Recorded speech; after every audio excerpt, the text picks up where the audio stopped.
So I want to basically kind of take it from the top, but obviously for the people that don't know your story, I want you to start, with your journey, the early years, entering the Marine. Like, talk to the people. How did that? Oh man, You can break man, it nah. down. We ain't gonna do it big, little. Yeah, nah. Like I said, I started boxing late. You know, man, I started boxing. I was like 15 years old. Comparing, yeah, others in the amateur system, like kids started like 6, 7, 8 years old. Before they competing.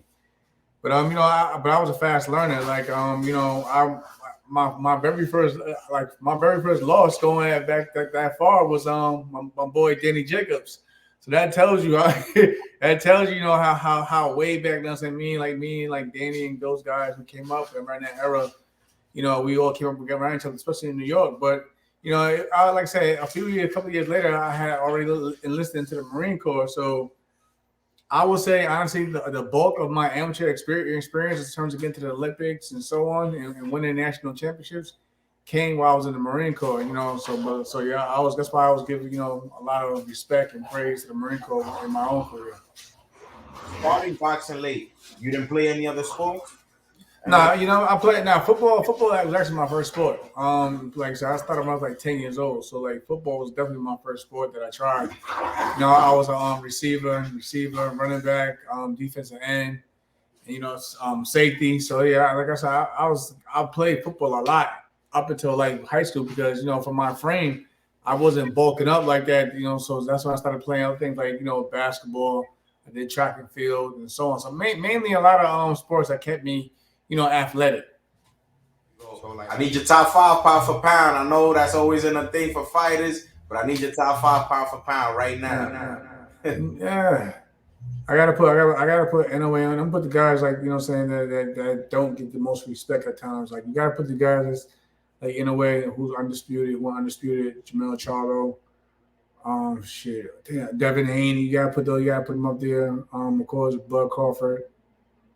I even like I said, I even throw a guy like Bevo up there, you know what I'm saying? But then you got like Errol Spence, and so I can go on like I said, on and so on and so on. There's a lot of names I can pick, but like those just fight not even in certain order, but like just certain fighters that have done spectacle things in terms of like I don't care what you say, especially in this day of boxing, it's still hard to try to negotiate to get every belt out there and stay motivated on trying to do it and accomplishing it. So you gotta give those guys those credit because at the end of the day, they're still stepping up to fight the better competition instead of the guys like you have who are belt holders, but they find guys that you don't really care to see. But they may be popular and they may sell tickets, so it doesn't matter.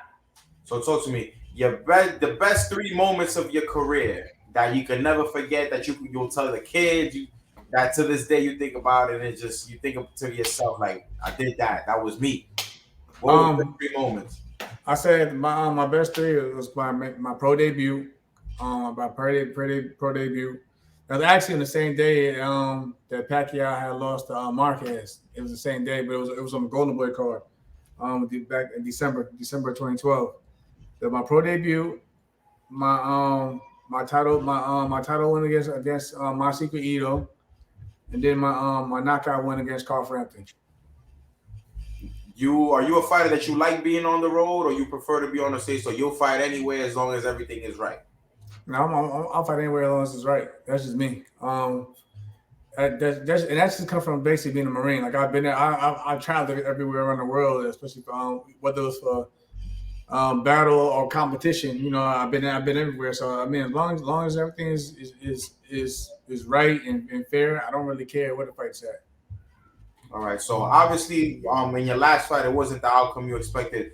Did you, or were you retiring? Because they say usually fighters they retire mentally before they do actually physically. So whether you won or lost that fight, do you think you were going to retire regardless? Nah, I don't think so. But I think a lot of things playing up to it was like on my conscience, especially like I said when I said earlier about getting my body right. I was dealing. Every fighter deals with a lot. Every fighter deals with aches and pains and whatever in the quiet. So, like I said, I won my first world title. And when I fought Ito, I was having little aches and little pains from overthrowing my jab. in that fight. That's why if you go look at that fight, I say around like what 5, 6, 7. Those rounds I started slowing down my jab, but I think it was at the point when shout out to Jermaine, but when we was toe to toe and I couldn't keep up. You know what I mean? I couldn't keep up at times. I was just getting outworked, and I was just like, okay, you know, it wasn't so much like I felt like I was in pain and things. Just like, man, like my body is not reacting the way I wanted to react. So I was like, you know, maybe it's time to really, if I do even if I do squeeze out a win, you know, maybe I'm still like it's still maybe over time to still at least have a way to go get checked out. You know what I mean? Go get checked out because you know a lot of fighters really like say you see the Lomachenko and fighters in the past, Pacquiao, whatever. We all go through it. Especially I don't know what it is about southpaws for one, but I just named all like number of southpaws. But like we all go through little aches and pains, no excuses. Like I said, a lot of fighters they fight and they fight through it because like I said, I fought through a lot as well. But I just thought like in terms of my family, everybody was like maybe you need to really just really back away and then just get looked at it. So like for the past months, as you know, so I've been trying to get like MRI. I've been getting MRIs and everything done, and it's actually so I'm actually getting better after certain procedures. But it was a lot more if my body was able to keep up. Will continue fighting more than like I didn't want to fight anymore. Like I still want to fight. I love the sport, but it was more of like my body it wasn't reacting. Maybe should I should I get checked out or still really just step away from it if I can't if I can't heal from it. So last time we spoke, you were at the, if I'm not mistaken, you said 60-70%.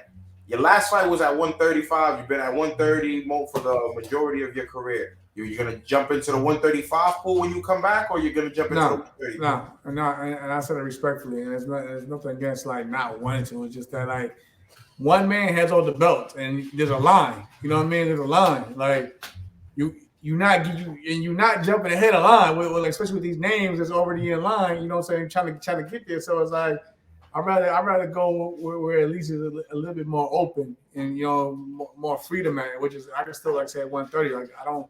You see me out. I don't get heavy. Like it's been a minute. So I don't put on a ton of weight where I can't get back in the ring. But like for me, 135 man, it's just too. It's tight. It's tight unless you get like unless you somebody getting like in a tank sweepstakes. You're not what I'm saying you're not gonna get that major payday that you really want. What's one of the hardest, or what was one of the things that you hated like during training camp to do? Like, what is it? A certain workout? Or just sound like, yo, I hate this shit. No, it's sides. Some people don't like certain things. What was one of your things like, yo, I just do it because it's part of my job. But you know what? There was a lot of workouts. My man Jimmy Belt, good strength coach, my old strength coach. He used to always have to do like this crazy workouts with Bud Crawford and them. But it was like a lot of workouts. I'm like, yo, why are we doing this, man? Like there's other substitutes for to work this joint, like work this muscle. But it was like, man, he didn't care. Like everything for him had a method. But like I like it got the job done. But like, man, there's a lot of.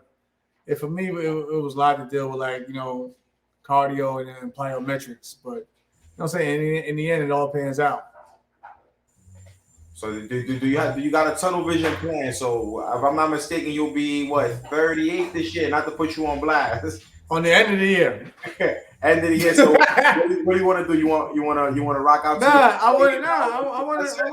I just want to see, like I said, how my body's at. Like I said, a lot of things hit people differently. Like I'm seeing people coming back left and right. I'm like, damn, like like all right, like let me see how this works out for everyone. But like I just think it's one thing. Like you just gotta know yourself. Like if it don't work out, it don't work out. It's no love lost. Like I did what I did. But like if I can, then why not? That's just me.